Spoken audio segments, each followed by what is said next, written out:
আমার বাউল হওয়ার সাজে গেছে মনে, ও আমার বাউল হওয়ার সাজে গেছে মনে। এই তাইরা ভাই, এই তাইরা ভাই, এই দাঁড়া, তুই শয়তানি কি করে রে? বেড়াচ্ছিস কেন? কি বলছি রে? কি বলতে চাচ্ছি মানে? তোর নানি বাইরে গিয়ে তুই বুঝতে পারছিস না? কি?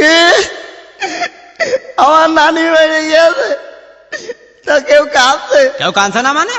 বাড়িতে কি সব মহিলারা কান্নাকাটি করে মরে যাচ্ছে? কেউ বাঁশ কাটছে, কেউ নিমির পাতা আনছে, পানি গরম করছে, আর তুমি এই রট লেগে গেছ তোমার না? আয় তাড়াতাড়ি বাড়ি আয়। তাহলে তোমরা অনেকক্ষণ কেঁদেছে।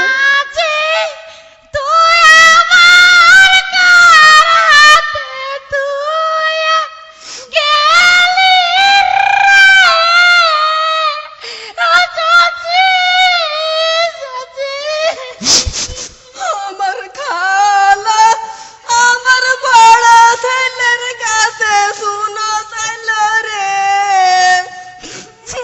ও খালা এই এই তোমরা সব সরো, তোমরা সব সরো, আমার নানি জেনে আমি কানবো।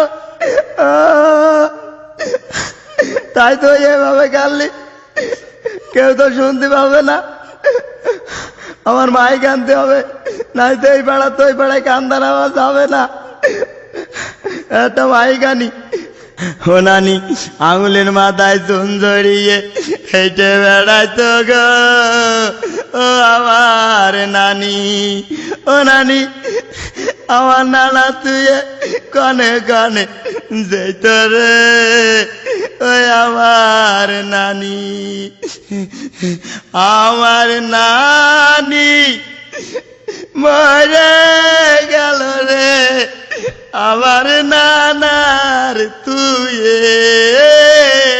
ও হারামির বাচ্চা লাগিয়েছে কি জানে? হ্যাঁ, এই তো মাইক্রোফোন যাদব মাইক্রোফোন কেড়ে নিবা তার মানে? কেড়ে নেবো না মানে? তুই গান গাছিস, গালি ঠিক করে গা। গান গাছি মানে? আমি কি গান গাচ্ছো না? গান গাছি? গানের মতো তোমার কাছে লাগছে? আমার নানি বেরিয়ে গেছে, আমি তাই মানুষ মরে ভাবছি গেছে রে। আর উনি গান তোমার গাচ্ছে। নানি বলে তুমি বুঝতে দাও মাইক্রোফোন দাও। আমার মনে নেই সেবার তোমার ভাইয়ের বিয়েতে তুমি মাইক আনিলে, আমি কতবার গেলাম, একটা গান আমার গাতে দাওনি। আমি ভাবলাম এই আমার জন্য একটা সুযোগ, আমার নানি বেরিয়ে গেছে, তাই আমি মাইক এনে গানছি। আর তোমার এই আমার গানের ভাই মতো বিয়ে না। দিছিস, তোর বাপের কি হারে? হ্যাঁ, আমার ভাই বিয়ে দিছিস, তা তোর বাপের কি? তাই বলে তুই এখন এই মৃত্যু বাড়ি তুই এইভাবে কানবি না? হ্যাঁ, মার ধরে মার। মার ধরে মার। এই করি ভাই কিরা কোনে আসিস? মার, আহ, আরে হইতা